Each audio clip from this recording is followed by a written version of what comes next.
नमस्कार, मैं हूं अंजना और आप देख रहे हैं टीवी इंडिया न्यूज।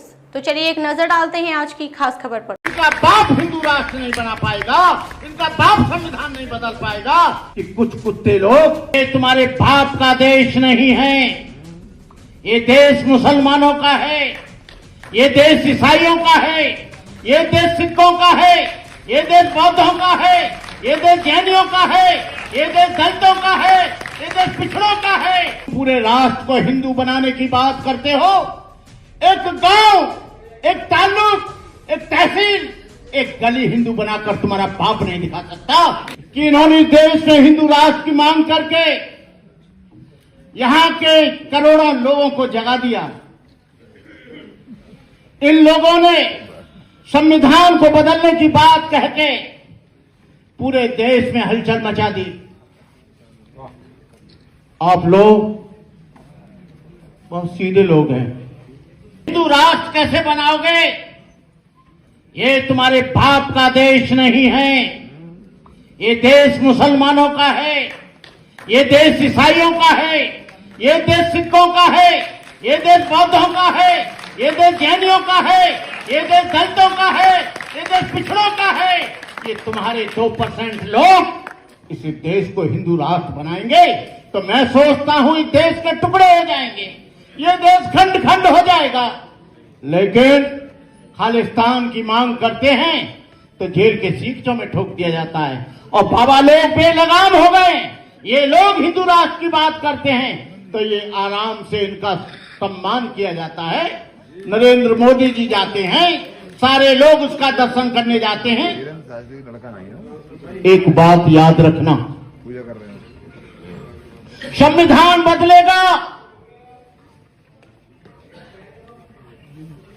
तो न आप जिंदा रहेंगे न हम जिंदा रहेंगे, न ईसाई जिंदा रहेगा न मुसलमान जिंदा रहेगा,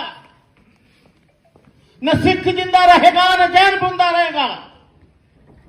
और मैंने तो शास्त्री जी से कहा था, मैंने शास्त्री जी यहां हिंदू बिंदु कहीं दिखाई देता नहीं, हिंदू है नहीं। तुम पूरे राष्ट्र को हिंदू बनाने की बात करते हो। एक गांव, एक ताल्लुक, एक तहसील, एक गली हिंदू बनाकर तुम्हारा बाप नहीं दिखा सकता। कहीं से पूछोगे कि यहां हिंदू रहते हैं क्या, लोग कहेंगे यहां हिंदू तो नहीं रहता, यहां पर चमार रहता है, यहां पर महार रहता है, धोबी रहता है, लुहार रहता है, कहार रहता है, सुनार रहता है, काछी रहता है, अहिर रहता है, गड़रिया रहता है। हिंदू जात की जात जात में जात, जैसे केरा के पात पात में पात। यहां कोई हिंदू बिंदु नहीं है। और ये यहां पर ईसाई है और मुसलमान रहता है, सिख रहता है और तमाम मजहब के और लोग रहते हैं। लेकिन मुस्लिम भाइयों से मुझे शिकायत है, वो मैं चूकूंगा नहीं। जब आपकी लड़ाई होती है, जब आपके ऊपर दंगे होते हैं, जब आपके ऊपर अत्याचार होता है तो दलित और पिछड़ा वर्ग चुपचाप रहता है, और दलित और पिछड़े वर्ग पर जुल्म होता है तो आप चुपचाप रहते हो। एट्रोसिटी एक्ट को बदला गया। एट्रोसिटी एक्ट की दलित समाज के लोगों ने लड़ाई लड़ी। 12 बच्चे, दलित बच्चे, वो भी जाटव बच्चे, चमार बच्चे कुर्बान हो गए। मैं चाहता हूं दलित मंचों पर आप भी आए, भीड़ के साथ आए, और मुस्लिम मंचों पर हमको भी बुलाएं। ये आदान प्रदान होना चाहिए, तब हम देश में संविधान को बचा पाएंगे।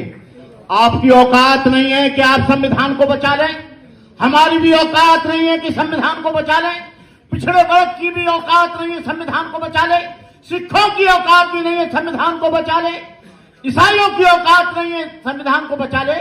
संविधान बचेगा, ये सारे अल्पसंख्यक, SC, ST और पिछड़ा वर्ग एक मंच पर आएगा। ये 3% रह जाएंगे। इनका बाप हिंदू राष्ट्र नहीं बना पाएगा, इनका बाप संविधान नहीं बदल पाएगा।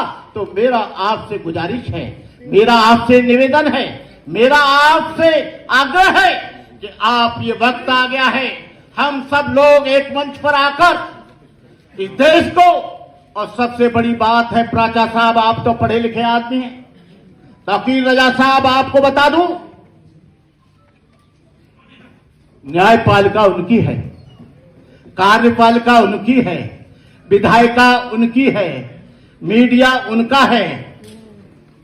आरएसएस ने 100 बरस तक इंतजार करने के बाद पूरे देश पर काबिज हो गई और तुम लोग 85% लोग आज मेमोरेंडम देते हो, बड़ी बड़ी सभाएं करते हो।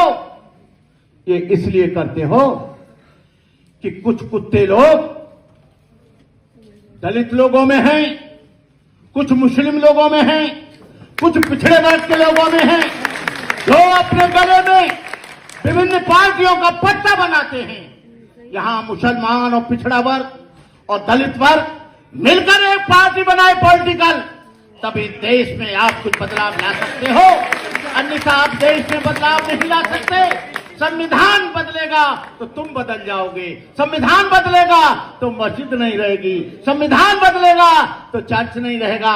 मैंने नया संविधान पढ़ा है, नए संविधान को मैंने बड़ी गहराई से, उन्होंने बौद्धों को हिंदुओं में जोड़ लिया है, जैनों को हिंदुओं में जोड़ लिया है। सबसे ज्यादा कहर उनका है तो ईसाइयों पर और मुसलमानों पर।